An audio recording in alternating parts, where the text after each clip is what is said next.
Em nome do Deus triuno, Pai, Filho e Espírito Santo. Amém. Já diz o ditado: o pior cego é aquele que não quer enxergar. Esse ditado significa que uma pessoa que se recusa a aceitar a verdade é pior do que uma pessoa cega fisicamente. Pessoas cegas, elas têm muitas limitações, mas hoje nós sabemos que existem já diversos recursos que permitem essas pessoas terem uma qualidade de vida muito melhor do que já tiveram no passado.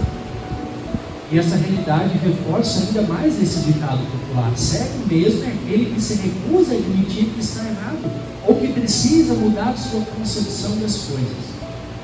Tais pessoas podem enxergar muito bem fisicamente, mas elas são totalmente cegas para a realidade. Elas se recusam a enxergar a verdade, mesmo que ela esteja ali diante dos olhos deles. O texto de João 9 é um claro exemplo disso. Cegos são o que não faltam nesse capítulo. Temos aquele cego de nascença que foi curado por Jesus de sua cegueira física, mas os piores são aqueles fariseus, aqueles que enxergavam muito bem, mas que se recusavam a admitir a cura que Jesus tinha acabado de realizar. Nesse capítulo fica nítida a crescente oposição contra Jesus. Essa oposição já começa nos capítulos anteriores, na medida em que Jesus vai curando, fazendo, manifestando as obras de Deus, operando curas, milagres, sinais, ensinando. Essa oposição, ela vai aumentando, e ela se intensifica à medida que a Semana Santa se aproxima. Esse texto de João capítulo 9 é um texto riquíssimo que nos permitiria fazer inúmeras abordagens, e também poderíamos extrair inúmeras lições desse texto, mas hoje eu quero especialmente compartilhar 5 lições que esse texto nos traz.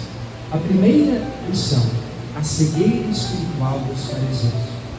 A cegueira espiritual, a cegueira deles não era física, até porque se fosse Jesus estava lá e o problema poderia facilmente ser resolvido, mas a cegueira deles era bem pior. Era a pior cegueira de todos, a cegueira espiritual. E por que essa é a pior cegueira de todos? Porque a cegueira física, como vimos, ela traz muitas limitações, mas existem já recursos para você lidar com essas limitações. A cegueira, aqueles que talvez não reconheçam seus erros do cotidiano, erros do dia a dia. Essa cegueira é ruim porque ela traz problemas de relacionamento, mas ainda pior é a cegueira espiritual, porque ela abrange tudo isso. Ela traz problemas de relacionamento, ela traz limitações e, acima de tudo, ela traz terríveis consequências espirituais, consequências para a eternidade. E esse era o grande problema dos fariseus. Eles eram estudiosos da palavra de Deus, eles conheciam melhor do que ninguém a lei dos profetas. E a lei dos profetas, quando é mencionado nos evangelhos, se trata do Antigo Testamento, como nós temos hoje. E o Antigo Testamento, ele claramente aponta para Jesus Cristo. Jesus Cristo é o cumprimento do Antigo Testamento.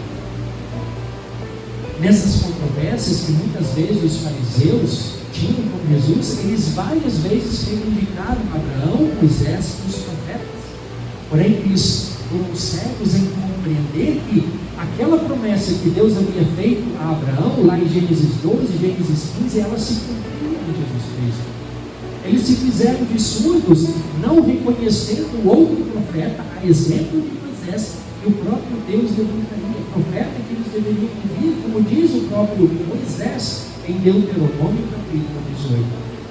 Eles ignoraram as incontáveis profecias dos diversos profetas enviados por Deus no Antigo Testamento que apontavam para Jesus Cristo. Assim como muitos dos seus antepassados, líderes também, eles também preferiram perseguir aquele que era o cumprimento das profecias. Muitos do povo de Deus no passado tinham perseguido os profetas. E os fariseus, eles também fizeram essa lamentável escolha. Eles preferiram perseguir aquele que era o cumprimento de todas as profecias. possíveis. Em tudo isso, eles demonstraram claramente a sua cegueira espiritual. Cegueira que os levou à incredulidade e ferrenha oposição a Jesus.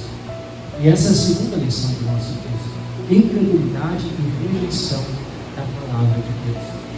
Cegueira espiritual, obviamente, já implica em incredulidade, mas isso se torna bem pior quando os fatos estão ali, diante dos olhos deles, mas eles se recusam a admitir a verdade. Em uma das controvérsias, quando os fariseus acusaram Jesus de expulsar demônios em nome de Beelzebul, conforme Mateus capítulo 12, Jesus diz a eles, aos fariseus, que o pior pecado é a blasfêmia contra o Espírito Santo. Esse é um pecado que não tem perdão. E era exatamente isso que os fariseus estavam fazendo. Eles conheciam melhor do que ninguém a Escritura, a palavra. No fundo, eles sabiam que Jesus não era qualquer um. Até porque nunca ninguém tinha feito aqueles sinais, aquelas curas, aquelas maravilhas. Nunca ninguém tinha ensinado com tanta autoridade. Mas eles se recusavam a dar ouvidos à voz do Espírito Santo. E assim o coração deles foi endurecendo. Foi se tornando cada vez mais incrédulo, incredulidade que os levou a rejeitar e perseguirem o enviado de Deus. O que culminou na injusta e cruel morte de Cristo na cruz. Isso, essa incredulidade e rejeição também fica muito clara em nosso texto. Os fariseus, eles tentam desesperadamente arranjar uma prova de que aquele milagre talvez não tivesse sido realizado por Jesus. Eles interrogaram, pressionaram quase que desesperadamente aquele homem que tinha sido curado. Chamaram inclusive os pais daquele homem na esperança de que talvez eles dissessem: não, ele não nasceu cego. Mas nada disso funcionou. Ele tinha nascido cego e Jesus o havia curado. Os fatos estavam todos ali. Estavam diante dos olhos deles, mas eles se recusaram a aceitar aquele milagre. Eles preferiram intensificar a oposição, a perseguição, a rejeição a Jesus, bem como a perseguição contra aquele homem que tinha sido curado. A terceira lição do texto: amor e compaixão ao próximo. O texto ele começa com uma curiosidade dos discípulos. Os discípulos, diante daquela situação do homem cego, perguntam: mestre, quem pecou para que esse homem nascesse cego? Ele ou os pais dele? E essa curiosidade, ela acusa um pensamento que era muito comum naquela época, entre muitas pessoas, de que o sofrimento, a doença, alguma deficiência física fosse causado por algum pecado específico que aquela pessoa tivesse cometido. Jesus não dá nem margem para esse tipo de pensamento equivocado. Jesus imediatamente responde: nem ele pecou, nem os seus pais pecaram, mas isso aconteceu para que nele se manifestem as obras de Deus. É claro que os pais daquele homem eram pecadores, assim como aquele homem era pecador, mas o que Jesus está querendo dizer é que a deficiência dele, a cegueira dele, não era culpa de algum pecado específico. E a partir disso, Jesus então age na vida daquele homem. Primeiramente, cura a sua cegueira física, e aos poucos também lhe abre os olhos da fé. Chama a atenção que, diante do sofrimento daquele homem, os discípulos, eles não demonstram compaixão, eles apenas demonstraram curiosidade. Por que esse homem nasceu cego? Mas pior do que a atitude dos discípulos foi a atitude dos fariseus, que não apenas ignoraram a situação daquele homem sofredor, como eles ainda o pressionaram, eles ainda o colocaram contra a parede, o perseguiram, justamente porque eles estavam testemunhando sobre aquele que o tinha curado. E não era novidade essa atitude dos fariseus, porque era comum eles valorizarem muito mais o cumprimento de regras, de ritos, de costumes, do que se preocupar com as necessidades do próximo. Jesus age de maneira bem diferente dos discípulos, bem diferente dos fariseus. Ele demonstra o seu amor, a sua compaixão para aquele homem que estava sofrendo. Ele manifesta na vida daquele homem as obras de Deus. Isso nos leva para a quarta lição do texto.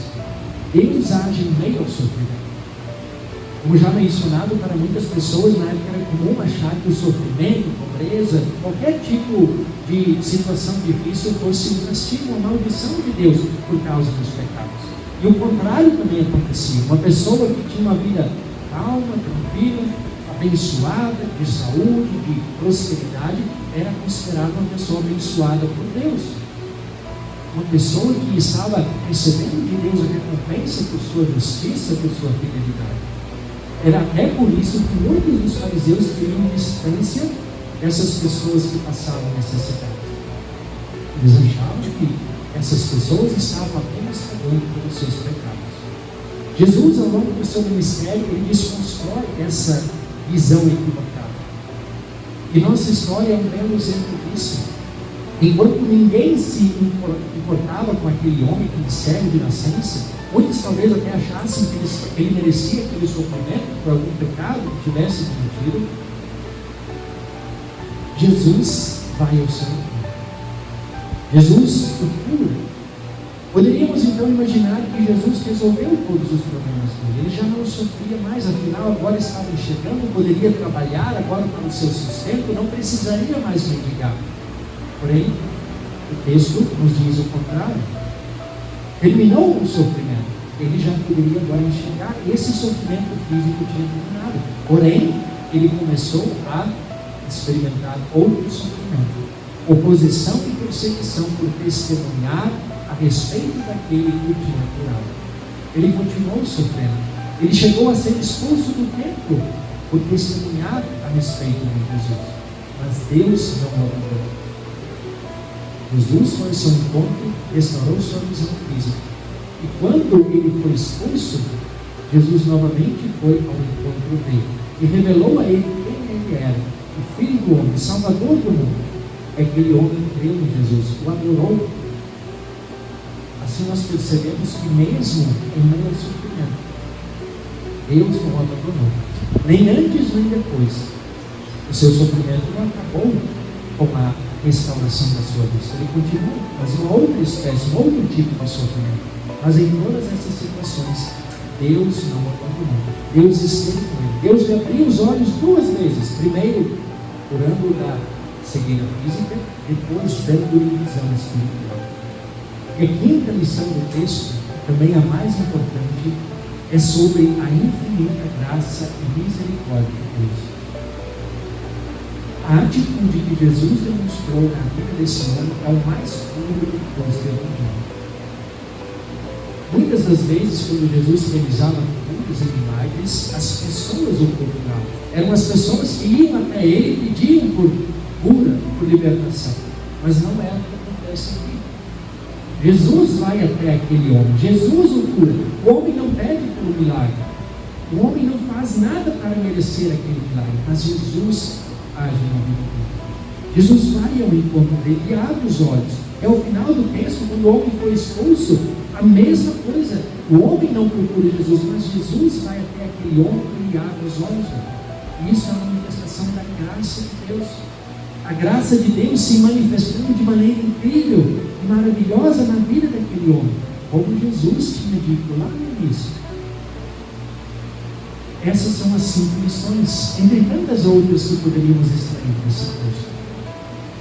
E a verdade é que assim como existiam muitos cegos naquela época, ainda hoje existem muitos cegos. E por isso nós queremos agora também aplicar essas 5 lições aos nossos dias, para a nossa própria vida. Começando pela cegueira espiritual, que continua sendo a pior cegueira de todas. Essa cegueira não afeta somente as outras pessoas, aquelas que não creem, mas afeta também a cada um de nós.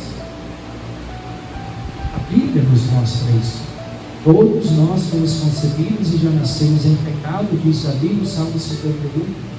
Todos nós nascemos espiritualmente mortos em pecados e transgressões, diz Paulo aos Efésios. Não há nenhuma pessoa justa sequer, não há quem entenda, não há quem busque a Deus, pois todos se desviaram e são justamente e juntamente se tornaram inúteis, diz também Paulo aos Coríntios.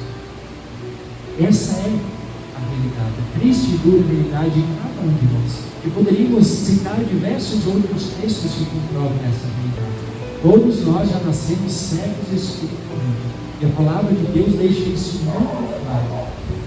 Mas a própria palavra de Deus, que deixa isso muito claro, ela também nos apresenta a cura para essa cegueira.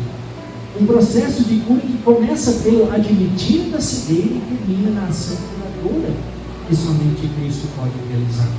E tudo isso, ação preciosa do próprio Deus, que através do seu Espírito Santo age em nossas vidas, que nos conduz em todo esse processo, desde o reconhecimento da cegueira, que é o pecado, o reconhecimento do pecado, até um abrir dos olhos da fé, crer no perdão que Jesus nos alcançou. Os fariseus do nosso texto, eles não admitiam a cegueira deles, e é por isso que eles continuaram cegos. E é aí que mora o grande perigo. Perigo que nos leva para a segunda lição do texto: incredulidade e rejeição da palavra. Ter acesso à palavra de Deus, saber o que ela diz, mas não dar ouvidos a ela, não aplicá-la a si mesmo, ou interpretá-la de acordo com seus próprios desejos, com suas próprias vontades pecaminosas, esse é o grande perigo. Esse era o grande erro dos fariseus. E ainda hoje muitas pessoas caem também nessa armadilha. Pessoas que acham estar de boa com Deus por causa de sua vida supostamente correta, mas quando são confrontadas com a própria realidade pecaminosa que a palavra nos mostra, elas endurecem o coração e partem para o ataque. Atacam, se opõem àqueles que testemunham fielmente a palavra de Deus, só que com isso, sem se dar conta, ou dando-se conta, elas acabam atacando o próprio Deus, porque é Deus que revela essas coisas. Elas acabam atacando o próprio Deus, aquele Deus que muitas vezes imaginam estar sendo. É essa rejeição da palavra que leva à incredulidade, que leva ao pecado contra o Espírito Santo. E esse é o pecado que não tem como. Rejeitar a palavra, aquilo que ela diz. Devemos tomar cuidado para não cair nessa perigosa armadilha. Outro alerta muito importante do texto é com a necessidade do próximo, o amor para aquele próximo. A terceira lição. Assim como devemos tomar cuidado para que não negligenciemos as necessidades do próximo, a exemplo do que fizeram os discípulos, que apenas se mostraram curiosos. E pior fizeram os fariseus, que não estavam nem aí para a situação na qual aquele cego estava.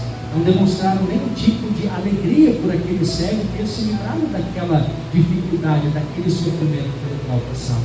Apenas estavam preocupados com o cumprimento de leis, de regras e de vidas. Muitas vezes nós também podemos incorrer no erro de tentar encontrar o motivo pelo qual as pessoas talvez estejam sofrendo. A pessoa está sofrendo, mas alguma coisa a pessoa deve ter feito para cá, ela deve estar pagando pelos pecados dela. Os amigos de Jó tentaram fazer isso. Mas Jó, alguma coisa você deve ter feito que Deus está te castigando. Deus repreende eles no final. Não é assim. Não é assim que nós devemos agir. Não é assim que Jesus agiu. Nessas horas, quando a pessoa está sofrendo, não cabe a nós tentar encontrar o motivo pelo qual ela está sofrendo. Essa pessoa precisa de acolhimento, de consolo, de compaixão, de sensibilidade. Ainda mais se essa pessoa se demonstra pecadora, reconhece seu pecado, crê em Cristo como Salvador. Essa pessoa precisa de um evangelho. Ela precisa ser amparada, acolhida. Foi isso que Jesus fez. É isso que nós também devemos fazer. Também não devemos deixar o cumprimento de ritos e de costumes se sobreporem também sobre as necessidades de nós. Por exemplo, ir à igreja semanalmente é um dos mais belos costumes dos cristãos. É um costume louvável que deve ser incentivado.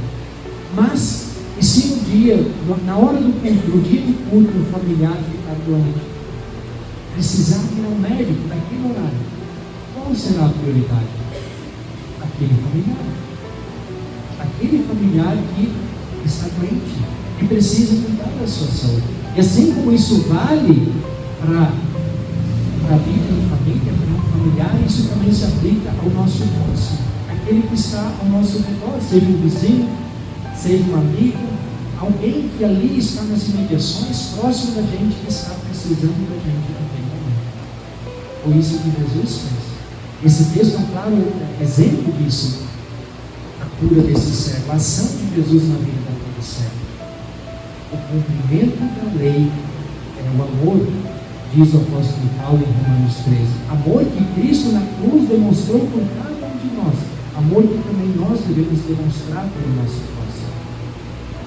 A quarta lição, ela nos leva a aprofundar a verdade bíblica de que o sofrimento não é a causa de pecados específicos, muito menos falta de fé, como se ouve em muitos lugares por aí. O sofrimento, ele é sim uma consequência do pecado como um todo, da queda em pecado. E o sofrimento continuará existindo enquanto esse mundo existir. Porém, jamais doenças, deficiências físicas, problemas, pobreza ou qualquer tipo de sofrimento, jamais isso será uma evidência de que Deus está castigando aquela pessoa, de que ela está pagando por algum pecado que cometeu. Isso a Bíblia não nos permite afirmar. Sim, é verdade que os pecados aqui no mundo, eles têm consequências. A gente já falou muito sobre isso. Mas jamais podemos afirmar que Deus castiga por pecado específico. Mas muitas vezes são as próprias pessoas que muitas vezes por atitudes erradas acabam trazendo sobre si consequências desagradáveis. Não é um castigo de Deus. Da mesma forma, está totalmente errado afirmar que se uma pessoa está doente, se ela está sofrendo, se ela está passando por dificuldades, é porque a fé dela está muito fraca. Ah, mas se você tiver mais fé, tudo vai melhorar. Isso está errado.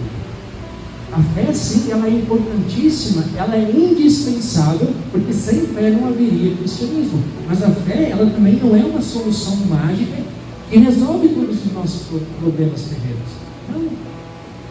Deus está do lado daqueles que têm uma vida tranquila e feliz, assim como está ao lado daqueles que têm uma vida difícil e sofrida. Deus está ao lado de todos. Aliás, a teologia bíblica, pela teologia bíblica, é mais provável que Deus esteja ao lado dos que sofrem do que ao lado daqueles que têm uma vida tranquila e sossegada. Não que pessoas que têm uma vida tranquila, abençoada, não possam ter. Claro, existem exemplos bíblicos, exemplos ainda hoje de pessoas que possuem tudo, têm uma vida super tranquila e são pessoas extremamente tementes a Deus, extremamente fiéis, mas também costumam ser as celebridades, as coisas boas e tranquilas da vida que tendem a afastar as pessoas de Deus. Por quê? Porque gera a sensação de autossuficiência. Eu não preciso mais de Deus. Enquanto o sofrimento, ele tende a levar as pessoas a reconhecerem a sua dependência de Deus. E assim, elas se aproximam mais de Deus. Assim como no passado, ainda hoje Deus continua agindo em meio ao sofrimento. Ele está presente naquelas situações, naqueles momentos em que parece que Ele não pode estar, mas é ali que Ele está. Ele está na doença, na desgraça, no luto, no sofrimento, na oposição, na perseguição, na injustiça. Ele está no alto de uma cruz. Deus está em todas essas situações. É ali que Ele se manifesta. Não que Deus seja autor de sofrimento de modo nenhum, mas Ele está junto dos seus quando Ele sofre. Deus jamais nos abandona. Na verdade, Deus foi apenas em um momento que Deus abandonou o mundo. E foi o seu próprio Filho. Foi na cruz. E isso foi por amor a cada um de nós. O sofrimento, ele está na essência do cristianismo. E tudo isso nos mostra que ser cristão, temer a Deus, procurar levar uma vida agradável a Deus, não é sinônimo de que tudo irá bem sempre. Não. Dificuldades, sofrimento poderão surgir. Mas também nesses momentos Deus continuará agindo. E por fim, a principal lição da história, o puro e doce Evangelho, que aquele homem experimentou e que também nós temos o privilégio de experimentar. Talvez nem todos aqui nós tenhamos experimentado uma cura física, mas também existem aqueles que já experimentaram. Nós temos aqui na nossa congregação mulheres que venceram o câncer. A nossa irmã Zília está nessa luta agora, já tem sido abençoada. Nós temos a Alice, apesar de ter uma trilha longa pela frente, uma caminhada longa, mas ela já tem surpreendido a muitos. Os médicos têm se mostrado admirados e têm dito que isso é um milagre que tem acontecido na vida da Alice. Assim como a Valdirene também que tem surpreendido a todos. Então, Deus ainda hoje continua realizando também curas físicas. A nossa irmã Penha, que também está aqui, oramos tanto por ela, Deus continua operando curas físicas. Usa para isso muitas vezes os médicos, que são suas mãos na vida de todos nós aqui neste mundo. Mas talvez alguns aqui não tenham experimentado uma cura física, certamente todos nós experimentamos a cura espiritual. Cura espiritual que começa no batismo, quando Deus abre os nossos olhos da fé. Um abrir dos olhos que continua sendo mantido quando nós buscamos a palavra, quando nós buscamos a Santa Ceia. E é interessante que o milagre que Jesus faz aqui, a maioria das vezes quando Jesus fazia um milagre, ele simplesmente falava, ou tocava na pessoa, alguma forma. Mas aqui, Jesus faz algo diferente. Jesus usa a sua saliva, até um pouco nojento, parece. Jesus posta no chão, traz uma lâmina e põe nos olhos. Jesus usa o quê? Elementos visíveis para operar a cura na vida daquele homem cego. E assim, Deus continua usando ainda hoje elementos visíveis pelos quais Ele age em nossa vida, como a água do batismo, o pão e o vinho da Santa Ceia, a Bíblia visível, que foi escrita por seres humanos visíveis, ainda hoje é testemunhada por seres humanos visíveis, pastor e todos os cristãos quando testemunham sua fé. Deus ainda hoje continua operando em nós. Porque nós merecemos, porque nós pedimos? Não, por pura graça, porque Deus nos ama. É amor incondicional. Deus continua operando isso. E por isso também é importante que nós continuemos sempre buscando esses meios, a palavra, o batismo, a Santa Ceia, esses meios que Deus nos oferece para que esse tratamento, porque não é uma vez curado, pronto, não, é um tratamento contínuo. Por isso nós precisamos buscar sempre esses meios para que nós não interrompamos esse nosso tratamento. E assim continuemos com os olhos da fé sempre abertos para que o tratamento não seja interrompido e para que assim continuemos sempre firmados, experimentando diariamente o puro e doce Evangelho que Jesus Cristo nos oferece. Amém.